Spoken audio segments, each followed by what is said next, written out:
warm good morning to all of you. Myself Shama and I am here with you with our new chapter and with a new topic, and our today's topic is the land of dense forest Zaire. Right? So अभी इसके अंदर contents जो हैं मैं आपको वो बता देती हूँ कि हम क्या क्या पढ़ने वाले हैं. We are gonna study about the climate, vegetation, agriculture, industries, and the way of life, about people and transportation, right?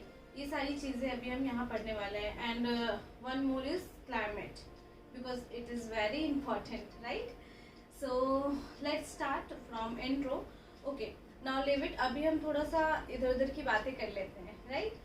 So in our world, as we all know, there are different kind of climates, and our world is divided into the various climate region in which the temperature is vary place to place, and cities to cities, you can say state to state, even state to state, right? तो हमारा जो world है वो climate reason के according divide किया गया है, जो जहाँ के temperature generally ups and down and very करता रहता है. इट मीन्स कि ऐसा नहीं है कि जो टेम्परेचर है हर जगह का सेम हो, क्लाइमेट जो है वो हर जगह का सेम हो, राइट? तो first of all we are gonna study about the equatorial region, right? अभी हम पढ़ेंगे about equatorial region. So what is equatorial region? The climate of equatorial region is hot and wet climate, right? And अगर हम इसकी बात करते हैं कि कहाँ से कहाँ तक स्ट्रेच है एंड यू कैन से कहाँ तक लाइज करता है, तो इसका हो जाता है कि इट लाइज और it stretch on both side of the equator. ठीक है, ये आप देखोगे ये जो सेंटर है ये दिस वन इज इक्वेटर, ये हमारा इक्वेटर है, राइट? तो आपने अगर पढ़ा होगा वेदर एंड क्लाइमेट, तो उसमें क्लाइमेट जोन आता है, उसमें हम पढ़ते हैं कि इसके भी बहुत सारे ऐसे सेक्शंस हैं, आई मीन पार्ट्स हैं. ये जो होता है हमारा ट्रॉपिक ऑफ कैप्रिकॉन होता है, ट्रॉपिक ऑफ कैंसर होता है, ये हमारा नॉर्थ हो गया, ये हमारा साउथ हो गया. तो ये सारे जो रीजन्स हैं, ठीक है, आई मीन ये जो सारे पर्टिकुलर प्लेस हैं, इनका एक अलग अलग वैल्यू है. एंड जब सन रेज के अकॉर्डिंग हम इसमें देखते हैं, जब यहाँ सन रेज बिल्कुल वर्टिकल आता है, तो ये वाला जो स्पॉट है, ये वाला जो एरिया है, इसको हम टॉरिड जोन बोलते हैं, राइट? टॉरिड जोन बोलेंगे. तो ये वाला जो हमारा एरिया है, ये पर्टिकुलर एरिया है, क्योंकि यहाँ पे जो हमारा सन रेज है वो बिल्कुल वर्टिकल आता है. तो ये जो प्लेस है हमारा इक्वेटर के बिल्कुल पास वाला जो एरिया है, ये सबसे ज़्यादा गर्म वाला एरिया होता है, सबसे ज़्यादा टेम्परेचर हाई रहता है, यू कैन से कि सबसे ज़्यादा गर्मी होती है, ठीक है. एंड ये सारे जो प्लेसेस हैं, तो यहाँ जो है हमारा जो रेज है, सन रेज जो है वो आता है स्लाइंटिंग वे में, ठीक है, स्लैंटिंग वे, सॉरी.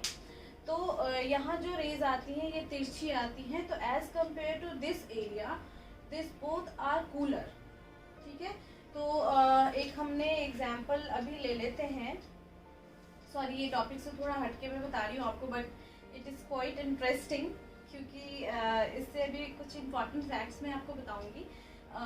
आपने देखा होगा कि जो मॉर्निंग का टेम्परेचर है, राइट, एंड जो इवनिंग का टेम्परेचर है as compare to afternoon temperature, वो कूलर होता है, right? Morning and evening temperature is cooler than afternoon temperature. तो what is the reason behind it, है ना? ये चीज़ें माइंड में आती होगी क्या कि इसके पीछे का रीज़न क्या है.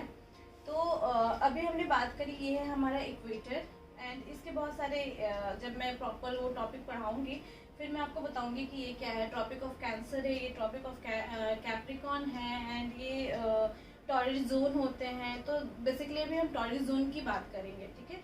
तो जब हमारा सन रेज हमारे इक्वेटर, आई मीन इक्वेटर का ये बिल्कुल ये वाला एरिया इक्वेटर के नज़दीक है, यू कैन सी ये एरिया हमारे इक्वेटर के नज़दीक है. तो ये जो एरिया है ये सबसे ज़्यादा गर्म एरिया होगा, ठीक है, हाईएस्ट टेम्परेचर जोन आप बोल सकते हो इस एरिया को. तो ये हमारा आफ्टरनून का टाइम है, क्योंकि वर्टिकल आ रहे हैं हमारे जो सन रेज है वो वर्टिकल पड़ रहे हैं इस पर्टिकुलर एरिया पे, राइट। एंड ये जो है हमारा ये स्लैंटिंग में आता है, तिरछी रे मतलब तिरछी जो हमारा सन रेज है वो तिरछे में यू कैन से तिरछी रेखा के थ्रू आती है। आई मीन तिरछी आती है, सीधी नहीं आती है। सॉरी, मुझे एग्जैक्ट वर्ड नहीं समझ में आ रहा है मैं क्या यूज़ करूँ, बट स्लैंटिंग ये रेज जो होती है वर्टिकल होती है एंड ये स्लैंटिंग होती है, ठीक है। तो दिस इज़ द रीज़न कि ये दोपहर का जो हमारा टाइम है ये काफ़ी गर्म होता है, और ये जो हमारा इवनिंग एंड मॉर्निंग का जो टाइम है वो एज़ कम्पेयर टू आफ्टरनून थोड़ा कूलर होता है, ठीक है। थोड़ा नहीं, इनफैक्ट बहुत कूलर होता है, क्योंकि we are able to move. Evening में हम बाहर जाते हैं एंड मॉर्निंग में हम बाहर जाते हैं। कभी आपने सुना है कि आफ्टरनून में हम वॉक पे जाते हैं? तो हमारी कोई ऐसी मजबूरी होती है घर से, बिल्कुल मम्मी ऐसे कहते हैं कि नहीं घर से बाहर जाओ, ये काम करके आना है, या फिर कोई वर्किंग पर्सन है उनके पास कोई दूसरा ऑप्शन नहीं तो आफ्टरनून में जाते हैं। बट जेन्यूनली ऐसा हमारा बिल्कुल हार्ट अलाउ नहीं करता है कि हम आफ्टरनून में, स्पेशली इन समर सीजन, हम बाहर जाएं, ठीक है। तो आफ्टरनून में हम नहीं जाते हैं, आफ्टरनून वॉक पे भी नहीं जाते हैं, if I am not wrong. हम evening walk and morning walk जाते हैं, राइट। तो ये भी एक इसके पीछे का रीज़न है, क्योंकि आफ्टरनून जो होता है वो काफ़ी गर्म होता है as compare to morning and evening. So काफ़ी डीप में जा चुकी हूँ, अभी हमारा ये टॉपिक नहीं है, बट मैं इक्वेटर्स को समझाना चाह रही थी कि जो इक्वेटर के पास वाला एरिया है वो बहुत ज़्यादा गर्म होता है, ठीक है। अभी इसमें बहुत सारे जोन आते हैं, वो बहुत डीप चले जाएंगे हम, अगर हम फ्रिजिड जोन बोलते हैं, टॉरिड जोन बोलते हैं, तो बहुत डीप चला जाएगा। तो अभी हम ये सब डिस्कस नहीं करेंगे। अभी आपको समझना है इक्वेटर के पास का जो एरिया है वो काफ़ी गर्म होता है, एंड इसके पीछे का जो रीज़न है वो ये है कि जो सनरेज है इस पर्टिकुलर एरिया पे वर्टिकली आता है, राइट। सो अभी हम इसकी बात करते हैं, इक्वेटोरियल रीजन की बात कर रहे थे। तो यहाँ जो हम बात कर रहे हैं, तो यहाँ का जो क्लाइमेट है, we are talking about climate, ठीक है। तो जो क्लाइमेट है, hot and wet climate, right, hot and wet climate है। एंड अगर हम इसके स्ट्रेच की बात करें तो ये हमारा ये जो टॉरिड जोन है बोथ साइड ऑफ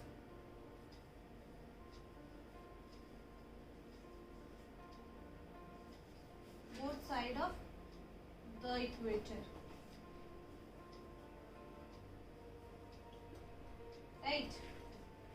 तो क्योंकि बोथ साइड ऑफ इक्वेटर है ये सिचुएटेड है, जो ये रीजन की हम बात कर रहे हैं, तो ये कॉन्सेप्ट भी हमारा क्लियर हो जाता है कि ये जो एरिया होगा वो हाईएस्ट टेम्परेचर वाला एरिया होगा, राइट।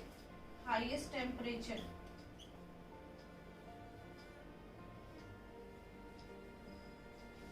हाईएस्ट टेम्परेचर वाली एरिया होगी, ठीक है। एंड अगर हम यहाँ की बात करते हैं तो यहाँ का टेम्परेचर काफ़ी गर्म होता है, काफ़ी गर्मी होती है। यहाँ की जो मॉर्निंग होती है, इट्स ऑल अबाउट क्लाइमेट। तो जब हम क्लाइमेट पढ़ेंगे तो मैं उसमें आपको बताऊंगी।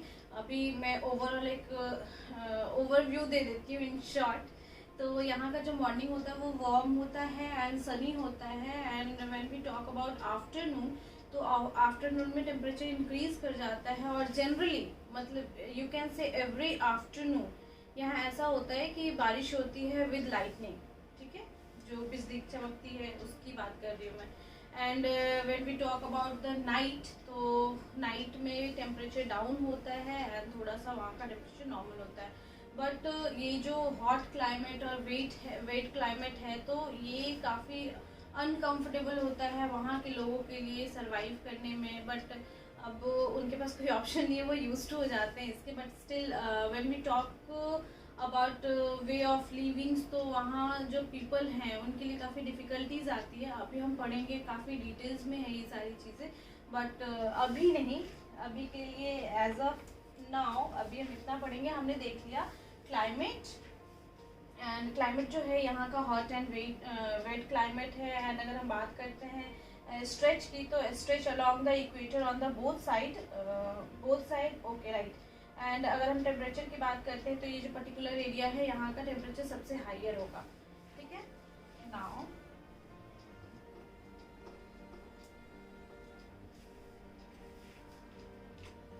Next move.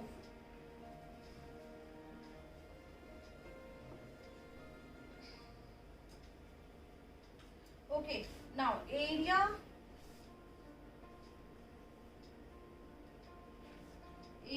that fall, sorry, area that fall under this region.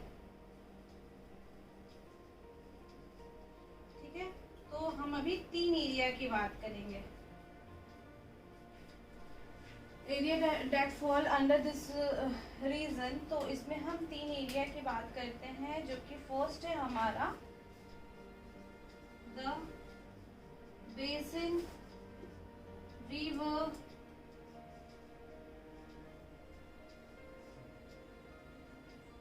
Amazon.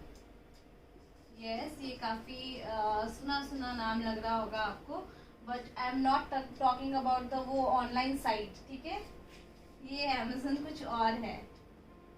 Amazon, ठीक है, जो कि साउथ अमेरिका में है. It lies in south America, right. Next is the basin river जायरे. ठीक है, इनको हम जो द बेसिन रिवर जायरे है, इसको हम कॉन्गो बेसिन भी बोलते हैं, राइट, जो कि अफ्रीका में है.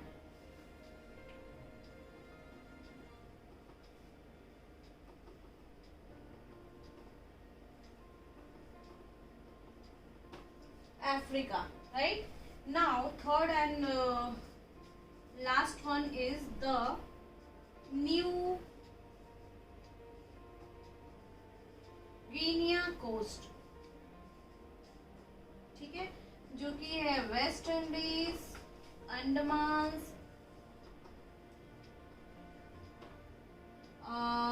म्यांमार. आई नो आपको मेरी हैंडराइटिंग पता नहीं चल रही है, क्योंकि मैं बस ऐसे लिखे चली जा रही हूँ. Indonesia, but I am sure जो मैं वो बोल रही हूँ आपको ये क्लियर समझ आ रहा होगा.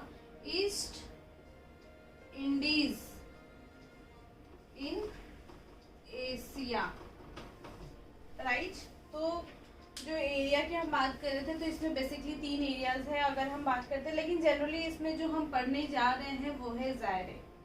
ठीक है, यू कैन सी ये हमारा मेन टॉपिक है. एंड हम थोड़ी बहुत अमेज़न की बात करते हैं. तो अमेज़न रिवर आप जनरली अभी न्यूज़ में सुन रहे होंगे कि इन 2020 स्टार्टिंग में अराउंड 51% जो वहाँ का फॉरेस्ट है एंड जो जंगल है, लोग उसे काट चुके हैं. एंड इट्स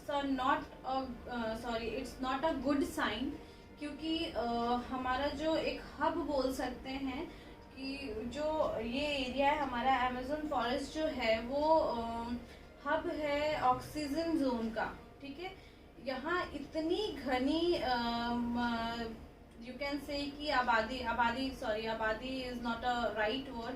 इतना घना जंगल है ये, इतना ज़्यादा घना जंगल है कि अगर आप डे टाइम में भी यहाँ जाओगे, फर्स्ट ऑफ ऑल यहाँ जाकर एंड रहना घूमना इज़ नॉट इजी, क्योंकि यहाँ जो वाइल्ड लाइफ है, सारे ऐसे मतलब एनिमल्स जो हम इमेजिन कर सकते हैं डेंजरस वाले, वो यहाँ होते हैं. ठीक है, एंड अगर हम इस जोन के अमेज़न फॉरेस्ट की बात करें, तो ये इतना डेंस है कि अगर आप डे टाइम में जाओगे तो ये मुश्किल हो जाएगा समझ पाना कि हम डे टाइम में आए थे या नाइट में आए थे, क्योंकि यहाँ जो ट्रीज़ होती हैं जस्ट लाइक जायरे. ठीक है, यहाँ भी जो ट्रीज़ होती है वो काफ़ी ह्यूज होती है, उनके लीव्स जो होते हैं बहुत बड़े बड़े होते हैं, और उन्होंने एक ऐसा शेड बना रखा है कि इट्स लाइक कि जब अगर आप दिन में भी जाओ तो आपको रात ही लगेगी, इतना डार्क होता है वो. इतना ज़्यादा घना जंगल है, जितना भी आप डेंजरस एनिमल्स इमेजिन कर सकते हो, लेपर्ड, जैगुआर एंड स्नेक का जो वो क्राइटेरिया होता है, जो कि अगर एक बार काट ले तो सरवाइव करना मुश्किल है, तो वैसे वहाँ पे एनिमल्स होते हैं, राइट. तो सेम चीज़ें यहाँ भी है, बट अमेज़न का ऐसा है कि ये हमारा 51% अब तक कट चुका है, लोग इन्हें इसे काट चुके हैं, जो कि इन फ्यूचर हमें डिफ़िकल्टीज फेस करनी पड़ेगी। अभी लोगों को इनका इम्पोर्टेंस समझ में नहीं आ रहा है। ये CO2 जो हम बोलते हैं 1/3, ठीक है, ये एज्यूम लेता है एंड इसके बदले हमें ऑक्सीजन देता है, ठीक है। तो यू कैन से हब ऑफ ऑक्सीजन जोन, ठीक है, अमेजन को आप बोल सकते हो। And now will talk about the जायरे, ठीक है। अभी हम जायरे की बात करेंगे, तो इसका भी हम पहले इंट्रो देखेंगे।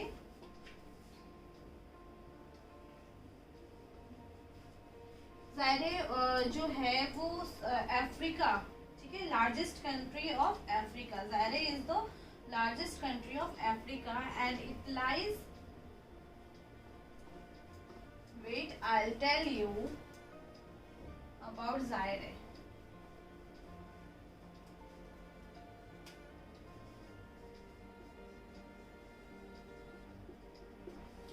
It's the largest country.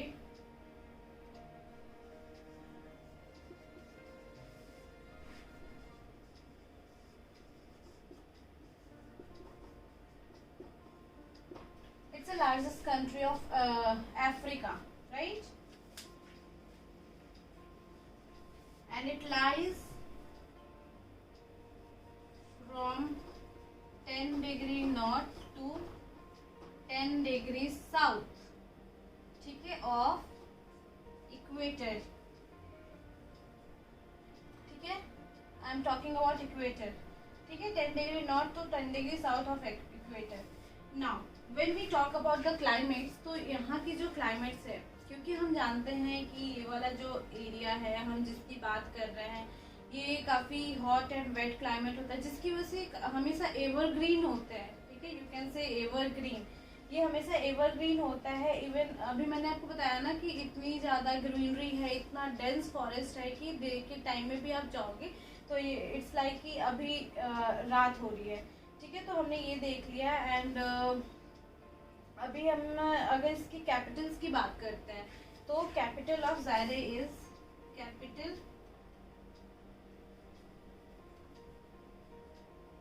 City of Zaire is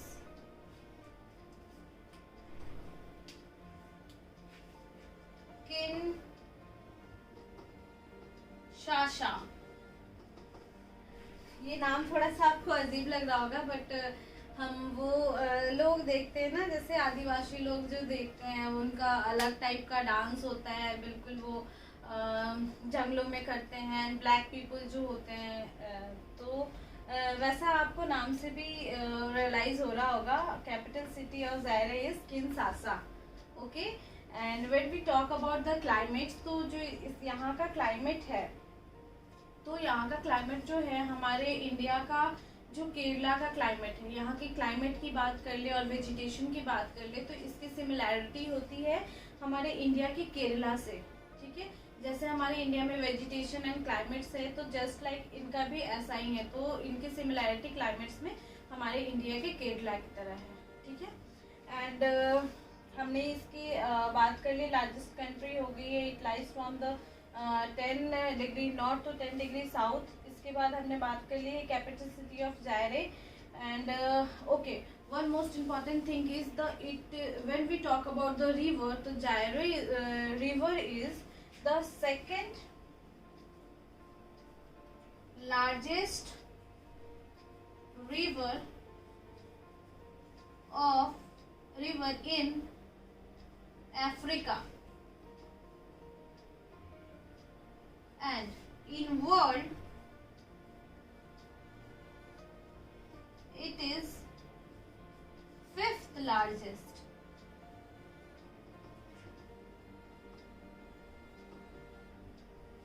okay, तो first of all it is the largest country of Africa, ठीक है, जायरे की बात कर रहे हैं। And when we talk about the river Zaire, the Zaire river is the second largest river of in Africa. And when we talk about whole world, ठीक है, जब हम होल वर्ल्ड की बात करते हैं तो इसका जो रैंक है वो 5th रैंक में है लार्जेस्ट रिवर में, राइट। तो don't get confuse, second number में है ये अफ्रीका में लार्जेस्ट रिवर, फर्स्ट नंबर कोई और है। एंड जो हमारा वर्ल्ड की अगर हम बात करते हैं, in world it is the 5th largest river, ठीक है। तो अभी हमने इसके क्लाइमेट की बात कर ली है, हमने यहाँ के रिवर की बात कर ली है, इसका कैपिटल जो है वो किंशासा है, तो हमने इसकी बात कर ली है। Now will talk about the climates, ठीक है। हम अब इसके क्लाइमेट की बात करेंगे, तो let's move in our next video, will talk about climates. As of now, thank you.